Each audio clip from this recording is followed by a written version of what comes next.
Hello everyone, the day is finally here. I can start decorating my brand new Springcore island, and what better way to start than with my entrance.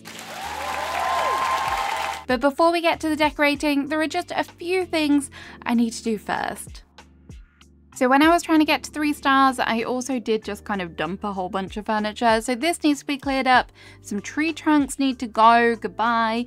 And I also did do a mood board right in the entrance. What was I thinking when we were code shopping? So this is what it looks like. But unfortunately, I need to get rid of this too, which is sad, but I hope you got a glimpse as to what the kind of codes I'm going for this island look like. I also do need to move Nook's Cranny because numpty me decided to put it really close to the entrance, so it's not going to give us much room to work with, so this can be relegated to the very back of the island. So I cleared the whole entranceway, ready to be decorated, and at this point I thought I was good to go. I even put my hard hat on, but that was when I realised I haven't even unlocked the terraforming tool for the cliff building. So into the Nook machine I go, but unfortunately I didn't actually have enough Nook miles, so then I had to grind some Nook miles. But anyway, we got there eventually, and it was finally time to start decorating eventually. For Dandelion, I know that I want lots of water terraforming on this island. It has been a little while since I delved into the realms of lots of terraforming, so it did take me a while to get back into creating smaller, kind of more intricate designs, because I don't want this to be the main feature of the whole kind of entranceway. I did remember as I was going that I can obviously add in stepping stones, so I decided to do that just to give it some kind of accent pieces. As I was doing this, also I remembered I never actually saved a pond design or a puddle design as I was doing my custom code shopping, so I decided to search up one as I thought they would make the perfect area. I found this cute little one. Unfortunately though, it is 2 tiles wide, so I'm not sure how this is going to play, whether I will keep it, but for now I'm just going to save it and maybe we'll see if we use it at all. As I was going along, I decided that maybe it would be nice to have some cliffs behind and then have like a little bit of a waterfall going into the pond, and then at the top I can try and get a bridge so that when you come into the island you'll just be able to see it. So that did mean more adjustments to the pond. This literally felt like it was becoming the bane of my life, just constantly adjusting this pond, trying to make it look not too square, make it look natural, and yes, it was a headache. I think because it's so small, it's really hard to get things just right sometimes. And then it was time to build up some cliffs, and I was really feeling this, just making these cliffs, making them look kind of cute, and then just deciding out which way I want to go. But as I was doing this, out of the corner of my eye, I saw Benjamin and Rory have a little bit of an argument, so I had to go and see what the problem was. I don't like Rory as it is, and I kind of want him to go, but obviously he's clearly not happy about his quads being questioned.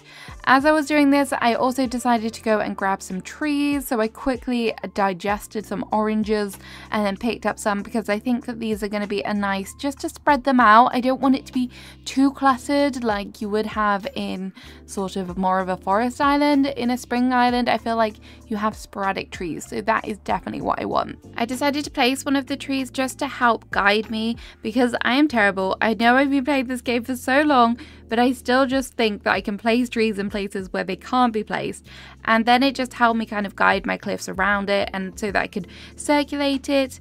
And then we did have a brief balloon intermission. I just had to. I know I'm terrible and I ignore them a lot of the time, and this is why, because it gives me things like clay. Great, thank you. With that out of the way, I decided to get back to more cliffs. I made pretty good quick progress, as you can see. I think I'm just going to focus on the main entranceway, but I am very, very tempted to try kind of landscaping and terraforming my whole island before I really go in and decorate. So I might do that, but I'll see how I feel, because traditionally I just kind of go with the flow and see what happens. I needed a little bit of a break from all that terraforming. It was starting to get on top of me, and it is a lot of work. So I popped in to see Isabel and Tom, and I decided to inquire about getting a bridge. This was a hard decision. I wasn't sure what kind of bridge I wanted, and then it really dawned on me that I've never really used the brick bridges before, and I feel like that is something that a lot of people use for Springcore, so I decided, hey, let's give it a go. So this is going to be expensive, but hopefully it'll be worthwhile. So with my bridge kit in hand, I decided it was time to work on the terraforming for that area. I thought this would be nice and simple. I won't have to worry too much. I'll just be able to add in a river and place it down. Boy, I was so wrong. So it started off fine. I was just making my river, trying to make it fit around the cliffs that I'd already designed, and I thought this would be wide enough. I don't know why. I still haven't learned how wide a bridge needs to be after all this time. It's so frustrating. But yes, I tried to put it down. Nope, it wasn't having it. No matter what way I tried, it was not going to fit. I even tried to expand it out, which clearly wasn't going to work. I don't know what I was thinking. So it dawned on me what I was actually going to have to do is probably move everything a little bit forward. So I had to kind of redesign, destroy my whole pond that I had created ages trying to make, and then expand out the cliffs. This was just such a nightmare. I was so annoyed with myself. So if you want to do this, if you want to have a bridge really close to your resident services, you don't have lots of kind of space, just remember, I would definitely recommend just build your cliffs, make sure you have lots of room, and then go in with the water terraforming. Don't try and put a cute little pond out front of it because it won't work. And then just as I climbed up the cliff, ready to kind of rebuild again, Maple decided to have a tantrum and I had to figure out what was going on with her. And so I went down and spoke to her. And then she called me out. She called me out for not speaking to her, but this seemed to kind of fix her mood, so that's good. I don't know what's going on with all the villagers today. They are not in good moods. And then I realized I still hadn't expanded out the cliff even further enough yet, so I had to do yet more cliffage. I'm just going to call it cliffage now because I don't know what else to call it. Cliff building? Yeah, whatever. Anyway, that tree that I placed down earlier as well, that had to go. Like, I should have just destroyed everything and started over at this point because it was just really painful just to have to destroy everything and redo it all. Why do we do this to ourselves? Honestly, it is a very serious question.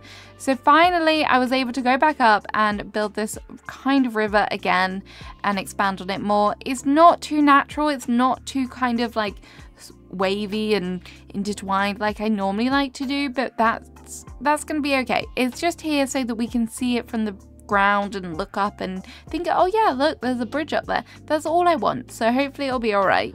And then I did finally get to the point where it was placeable, but then I was like, have I made this look odd? So I've just decided to expand that out either way.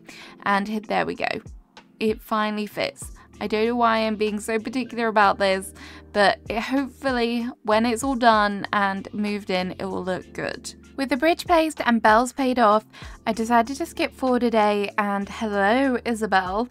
But unfortunately it was raining on this day, which just put a bit of a dampener in my step, but I still decided to keep going. Let me know, actually, like the video if you hate decorating in the rain too. Is it just me or is it you as well? Let me know in the comments or by liking the video. And yes, this is me readjusting the pond for the millionth time. We're just not going to talk about it, although this is me talking about it. Anyway, onto codes. I decided, because I'm cute like this, to have a doormat to welcome people onto my island. So I popped that down, this lovely yellow one. And then I do have two kind of main paths that I want to use for this island. Obviously, this gorgeous like grass rug with little daisies and yellow flowers. The details on that is so cute. I also did try another pond puddle. Why do I keep calling it a pond? I don't know. It was a puddle design and I didn't like it. So I'm still going to have to go on the hunt for the perfect one. And then I decided to start work on putting the path down so that I can decorate around it. And then this is going to be my main kind of gateway to resident services. I don't really know where else to lead this path. So I think it's best that we just do like a little cut through. Maybe I'll do some cliffs on the other side. I also did try to move this tree. I don't know why. It clearly wasn't going to fit there and kind of Maple was a little bit in the way. So I accidentally spoke to her. Oops. So the tree went back where it was. That was just a total waste of time. I don't know what I was thinking, but back to the path we go. And I did kind of like the idea of having like the small snaking path, but honestly, when I look back at it, it just wasn't really feeling it for me, so I did decide to make some adjustments. I tried to find some like wood planks just to like separate the areas, but it still wasn't feeling it. I don't know why when I do like diagonal like planks. They're super hard to find ones that actually kind of flow nicely. So I decided to change up the path and make it a little bit different. And then the rain was just bothering me, so I cut away a little bit of a section for the incline that I'm gonna have there, and then I started working on the cliffs on the other side. Now that I have an idea as to where the path is gonna go, I kind of have an idea as to where it would be okay to have more cliffs. I don't know how I'm gonna feed this cliffs in. I don't know whether I'll have another incline on the other side. I haven't got quite that far, and that will definitely be for another video, I think. I don't think we're gonna have time to decorate the whole of this cliff area, but I decided to get it done and out of the way just so it's kind of there, and I will probably have to decorate some of it just to kind of finish off the area. And then it was time. The rain was driving me absolutely insane, so I did decide to go in and pick out one of the bridges. I wasn't sure whether to go for the white plank one or the log staircase, but I thought that the log staircase might work nicely with the bridge that we're working with, so I did go for that one. Back out in the open, and I went ahead and placed that staircase. I just know that I would forget about it if I didn't do it straight away, so that's what we're gonna do, and I obviously paid it off as well, so we can finally escape the rain and time travel forward a day. I would have been so disappointed if the next day was actually still raining, but thankfully it wasn't, and it just makes the island look so much more vibrant, and the contrast is just unreal. I also had a minor panic here when I worried that I couldn't fit the path in between the bridge and the incline, but thankfully it did work. I was going to be stressing then. I didn't want to have to delete the bridge or the incline, so I was so glad about that. I then decided to do a little bit of work on the cliffs. I just wanted it to be quite natural, and then I came down here and decided it would be a good idea just to finish off this path before I start anything else, because I know what I'm like. I just get sidetracked so easily when I'm building that I just start other things before actually finishing what I'm supposed to be doing. So path it is, and this kind of worked nicely. It kind of flowed, but I was a bit worried that it would just be all path or this grass, so it did feel like it needed something to break it up. So I did go in with these white little bricks that I have, and I just think that that made it feel a little bit more lighter and fresher. I do need to find some planks still, I think, and then once I do have all the codes that I'm happy with, I will do a separate video dedicated to all the codes that I'm using on this island.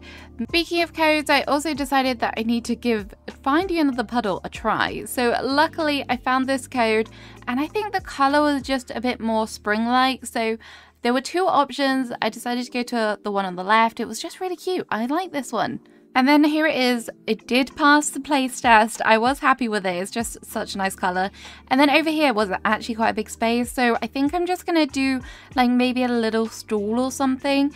Nothing with a lot of meaning, but just something that looks cute, because I don't want the whole area to just be like flowers and stuff. Trust me, that would be cute, and I think I could have done that definitely, but I wanted to just do a little bit of experimenting. So I did place down a little bit of a storefront and the curtain partition, which is like a go-to kind of mix and match. I tried to make these stalls work, but I just don't think they were. And I also tried to make the decorative pillar work, which I also don't think did. So we just went with a good old barrel just to pop in there.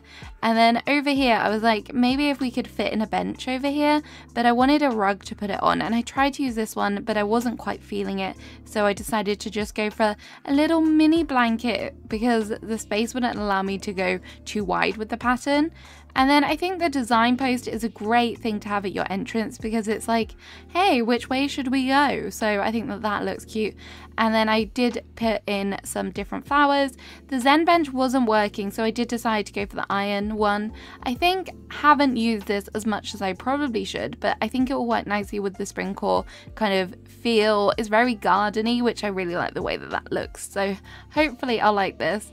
Don't know why I tried to place the curtain partition, but I definitely do like the addition of the kind of wheat fields. Those look wonderful. I think initially I was like, I'm gonna have two kind of colors of the wheat fields because I do like that mix and match. But as I went on, I did kind of decide that I didn't really like the golden ones with it. I kind of liked the lighter ones. I didn't really know what color you would call them, like beige, maybe. I mean, yeah, the golden ones would have definitely worked as well, but they do scream more autumnal. Oh my gosh, why is it so hard to say? than the lighter colored ones. This area, I was just like, I'm just gonna have a little bit of a a fiddle around here and just see what works, because I wasn't sure what exactly I could put here. I did just make some adjustments with the flowers, and then I thought about maybe a hay bed, because I quite like the idea of the hay bed. I really honestly don't know what that kind of little section is going to be, but as long as it looks cute, that's all that matters. I have decided that I'm going to use yellow tea olive bushes because they are some of my favorites, and in spring they've got that kind of more muted green. It's not so bright as some of the other bushes, so definitely love them. And then back here I was like, oh, this little nook, but we need it to be full of flowers, so it's a really nice walkway. I did kind of fiddle around with them again because I was like, the flowers, I wanted them to be like alternate and make sure that I was getting lots of different flowers in there, because it's little things like that to me that I think make the little bit of a difference. I don't know why. And obviously bunnies. Bunnies help. This is definitely going to be a spring island, so we do need lots of bunnies. Just as I'm editing this back now and doing the voiceover, I was like, why didn't I use vines? Maybe I should add some vines in as well. I don't know. I love vines, but I don't know if sometimes they're like too much. So let me know, do you think I should add the vines or no?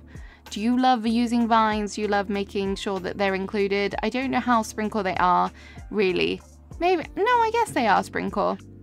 The front down here definitely caused me some problems, and yes, I did pick up and put down the fencing a lot of times. I just couldn't decide. And then I remembered the spooky lantern set. Yes, I know the actual like pumpkin carving isn't very spring-like, but I do love the way that the yellow kind of is just an add-on to the hay bed, so I thought, why not include it? Why not? And then a cruiser bike, you can't go wrong with that. Never ever go wrong with a cruiser bike. And then I did finally use that Zen bench that I placed down earlier. I think it looks okay here. It was just not working. I don't know why. I wish it had like a different kind of colour for the, what do you call them? The legs of the bench. That would be nice. And then just some cute little items around that bench just to finish it off. And then this, it was still bothering me. This is the point where I picked up the wheat fields because I was like, yeah, I'm not sure if I like them so much here. But I definitely wanted to fill it and get as much stuff in here as I can. So like a little mini tree works nicely for that as well. Again, I tried to move it and this time it actually worked. And I remembered to stunt it, and I didn't stunt it with a coconut, which, oh my gosh, I used to do all the time. And I think how many comments I've had telling people, don't stunt with coconuts. I love it. It was just a rookie mistake. I don't know why. It is, I know a lot of people still probably don't realize that you can do it with fruit, but it was honestly one of the game changers for me, because I remember building like a little house for Bo and I wanted it to be like a forest area, and I just couldn't figure out why my trees weren't stunting, and it was the coconuts that were the problem. Embarrassing confessions, but we've learned our lessons now. It's finally coming together, I think. I think it's finally coming together, and we have got a few different things here, which I just thought would be nice, so it just wasn't flowers and bushes and wheat fields. So I've used the mum cushions, the vine benches, even the grass standees. I think that works nicely as well. And then I decided to put a little bit of something up here as well on the cliffs, just to kind of make it look like I have actually decorated it, because I could have probably left it and it would be alright, but I wanted to make sure it was finished. I did have a bit of problem trying to like fit stuff in here, just because I think the bridge was the problem, so in the end I just left it. And then out the front here I could have added some more trees, but I was like, no, I do want to have sporadic trees, so just a few like main trees that kind of stand out when you look at the picture or something. And this, again, I don't know what I was thinking. I managed to get this mum cushion in, but it was a bit of hard work, and just being finicky with the different flowers and stuff, which I don't know. Is anyone else like this, or is it just me who's like overthinking every single flower placement? It's just unnecessary, honestly, so unnecessary. But another puddle and another decoy duck, love that. And then the flower was obviously just crowding it a little bit. So back down here again, and this is where I decided that I'm gonna add in some weeds as well, just for a little bit more texture. And then I jumped up onto this cliff and decided that I needed some like flowers and stuff. I also thought a windmill would be nice, just so you could see it in the background. I thought that would be cute. And I did try to mix up the flowers, not the flowers. Well, yes, I did try to mix up the flowers. I also tried to mix up the size of the trees as well, just to give it a bit more interest, which is definitely worthwhile doing. And then here it is. This is what the finished entrance looks like. As you can see, Maple decided to crash pretty much the whole of this build, so it only makes sense that she's here looking adorable at the end. I'm quite happy with it. It's very cute. It's kind of got those pops of yellow, which I was looking for, and you can kind of see the bridge in from the bottom as well, which I like. So I'm quite happy with it. It's very natural. I'm excited to decorate more of this island. Don't forget to like and subscribe if you want to see more of this island as well. And I shall see you again soon with another video. Bye bye.